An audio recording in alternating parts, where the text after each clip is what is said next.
Olá, irmãos. Eu me chamo Thaís Amarante e hoje eu passo por aqui para nós darmos continuidade a uma série de devocionais com o tema 10 Fundamentos de uma Vida Épica com Cristo.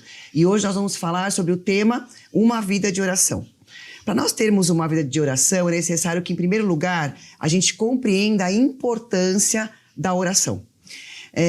Nós só vamos valorizar e dar importância, gastar uma energia naquilo que nós entendemos como importante. Como é um trabalho nosso. Muitos aqui trabalham e sabem que, às vezes, nós vamos ao trabalho sem o desejo de trabalhar. Mas nós vamos. Por quê? Sabemos que é importante, é necessário, é ali que vem o nosso sustento. Então eu vou trabalhar mesmo doente, eu vou trabalhar estando desanimado, mas eu vou trabalhar. Uma vida de oração é a mesma forma. Eu só vou gastar a minha energia orando se eu entender o porquê que é tão importante orar, né? E quando nós entendemos essa importância, que quando nós somos transportados do reino das trevas para o reino da luz, estar no reino da luz não é que orar é uma coisa importante no reino de Deus, é a coisa mais importante, porque nós nos comunicamos com Deus. E quando nós lemos lá em Lucas, né, Lucas 1, nós vamos ver um discípulo olhando para Jesus e ao olhar o que Jesus fazia, o resultado da vida de Jesus, ele pergunta para Jesus, Jesus, nos ensina a orar. Por que ele queria aprender a orar? Ele queria ter os resultados da vida de Jesus. Jesus era regado de milagres, ele curava os enfermos e aquelas pessoas observavam e queriam ter os mesmos resultados. Então eles entenderam que havia um nexo entre a oração e o resultado de uma vida próspera, uma vida cheia de milagres. E não é diferente conosco. Se nós também queremos ter bons resultados, nós temos que entender que eles só virão se nós tivermos uma vida diária de oração. Tem uma frase que eu gosto muito de Spurgeon, que ele diz assim: se formos fracos em orar, seremos fracos em tudo. Seremos fracos no casamento, seremos fracos em educar os nossos filhos, seremos fracos diante das notícias que estão surgindo, nós vamos ter medo, mas quem tem uma vida de oração, entendendo a importância, vai superar esses obstáculos. Um outro ponto muito importante é ter oração como um estilo de vida. O que é uma oração com estilo de vida? É como eu faço de forma natural. Então, a forma que eu me levanto para fazer uma comida, para poder ir ao trabalho, para caminhar, eu faço as coisas e aproveito e vou orando, falando com Deus, de uma forma comum, né? Em 1 Tessalonicenses 5, 16 a 18, diz o seguinte: alegre-se sempre, ore constantemente, deem graças em todas as circunstâncias, pois esta é a vontade de Deus para vocês em Cristo Jesus. Orar constantemente é orar ao se levantar, ao caminhar, naturalmente. Só que naturalmente nós também temos um tempo para nós, para cuidar de nós. Muitos separam esse tempo para fazer uma academia, para assistir um bom filme. Naturalmente você pensa em você. Só que naturalmente nós precisamos ter um tempo de oração para cuidar do corpo, alma e espírito. E neste momento é importante que a gente tenha um tempo para falar com Deus a sós. Fora das pessoas, de muitas companhias, e não nos afazeres diários, ter um tempo reservado. E tem uma frase que eu também gosto muito de Martinho Lutero, que ele fala o seguinte: eu tenho tanta coisa para fazer que eu não posso ficar, no mínimo, 2 horas do dia sem orar. Ou seja, nós podemos ter tantas coisas a fazer, mas se eu reservar primeiro um tempo para orar, essas coisas vão estar organizadas, vão ser pontuais, eu vou conseguir entender as coisas mais importantes. Então, um dos pontos importantes é ter esse tempo sozinho com Deus. E quando nós lemos em Lucas 5, de 15 a 16, diz o seguinte: todavia, as notícias a respeito dele se espalhavam ainda mais, de forma que multidões vinham para ouvi-lo e para serem curadas das suas doenças. Olha o que diz: Jesus, porém, retirava-se para lugares solitários e orava. Não era urgente e importante curar pessoas? Não era urgente ensinar sobre a palavra?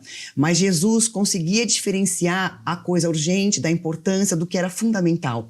Ele conseguia abandonar essas coisas e mesmo assim tirar um tempo reservado para orar. Porque somente aquele que ora consegue resolver os problemas.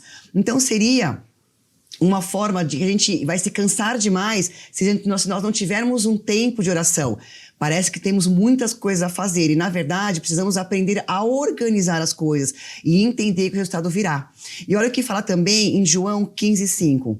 Eu sou a videira, vocês são os ramos. Se alguém permanecer em mim e eu nele, este dará muitos frutos, pois sem mim vocês não podem fazer coisa alguma. Então não adianta nós não termos uma vida de oração. Vamos nos cansar e não vamos ter bons resultados. Outra coisa importante de uma pessoa que tem uma vida de oração é uma pessoa que vai atrair de forma absurda a presença de Deus. Todos nós queremos ter Deus perto de nós, não é? E olha o que Moisés fazia, o que está escrito em Êxodo 33:7. Moisés costumava, olha, era um hábito, Moisés costumava montar uma tenda fora do acampamento. A certa distância, ele a chamava de tenda do encontro. Quem quisesse consultar o Senhor ia até a tenda do encontro fora do acampamento. Era um tempo reservado. Mas o mais importante, que ele separava esse lugar reservado e ele atraía. Deus esperava um passo de Moisés para depois se aproximar. Está em Êxodo 33:9. Assim que Moisés entrava. Então, primeiro Moisés entrava, depois Deus se aproximava. Então, Êxodo 33:9 diz: assim que Moisés entrava, a coluna de nuvem descia e ficava à entrada da tenda, enquanto o Senhor falava com Moisés. Veja, Deus espera eu e você separar esse tempo para que a gente chame ele, esteja disposto para que ele venha. Foi quando Moisés preparava, a coluna de nuvem descia e ficava à entrada da tenda. Tiago 4:8 diz o seguinte: aproxime-se de Deus e ele se aproximará de vocês. Você quer a presença de Deus? Tenha uma vida diária de oração. Mas como que eu vou desenvolver a minha oração? Desenvolva a oração baseada na palavra de Deus. Olha o que fala em Jeremias 1:12. O Senhor me disse, você viu bem, pois estou vigiando para que a minha palavra se cumpra. Deus não tem um compromisso com a minha emoção, com os meus sentimentos. Ele se compadece, mas ele tem um compromisso com a palavra dele. Mas não é só isso. Quando a gente vai orar e orar a palavra, essa palavra vai trazer calma para minha alma, para o meu espírito, porque nós vamos ver na palavra de Deus que existem orações que são respondidas de pronto, imediatamente. Quando Elias foi orar e orou para pedir para que descesse fogo do céu, imediatamente a oração foi respondida. Mas o mesmo Elias orou para o mesmo Deus e pediu para chover. E não foi tão rápido assim. Por 7 vezes, ele pediu para o servo dele olhar para o céu e ver se tinha algum sinal. Então, quando a gente... Mas Deus foi fiel e veio a chuva. Quando a gente está orando a palavra, a nossa alma vai se acalmar e entender que o nosso Deus é um Deus intencional. Então, tem orações que chegarão rápidas, as respostas, mas outras nem tanto assim. Em Colossenses 4:2 diz o seguinte: dedique-se à oração, estejam alertas e sejam agradecidos. Orar a palavra é entender que o dia vai chegar, que Deus está ouvindo as orações e que eu não tenho que ter medo de nada. E por último, eu quero deixar aqui um recadinho. Nós temos que orar com fé. Olha o que fala a palavra em Tiago 1:6 e 7. Peça, porém com fé, sem duvidar, pois aquele que duvida é semelhante à onda do mar, levada e agitada pelo vento. Não pense tal homem que receberá coisa alguma do Senhor. Que triste, né? Ou fazer uma oração duvidando, quando você acaba de orar e fala, eu não sei se isso vai dar certo, a própria palavra nos ensina, não pense tal homem que receberá coisa alguma do Senhor. Então nós temos que declarar, acreditando que a palavra é uma base segura, tá? Em Marcos 11:24 diz, portanto eu digo que tudo que pedirem em oração, creiam que receberão e assim sucederá. Você e a palavra de Deus ligando aqui na terra com fé, nós temos que crer que é assim que vai suceder. Então, finalizando, uma vida de oração precisa ter reconhecimento da importância da oração. Precisamos ter a oração como estilo de vida. Precisamos ter um tempo sozinho com Deus. Precisamos atrair a presença de Deus.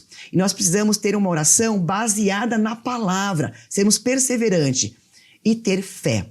E para finalizar, quero deixar aqui Jeremias 33:3. Diz assim, clame a mim e eu responderei e direi a vocês coisas grandiosas e insondáveis que vocês não conhecem. Coisas grandes e insondáveis Deus tem para mim e para você, desde que você pare o seu tempo, ore e Ele vai revelar quem é você, quais são os planos que Ele tem para você, e assim nós vamos conhecer que coisas grandes e insondáveis Ele tem. Eu espero que esse tempo seja um tempo de grande reflexão e que isso te leve a ter um estilo de vida de oração. Deus abençoe vocês.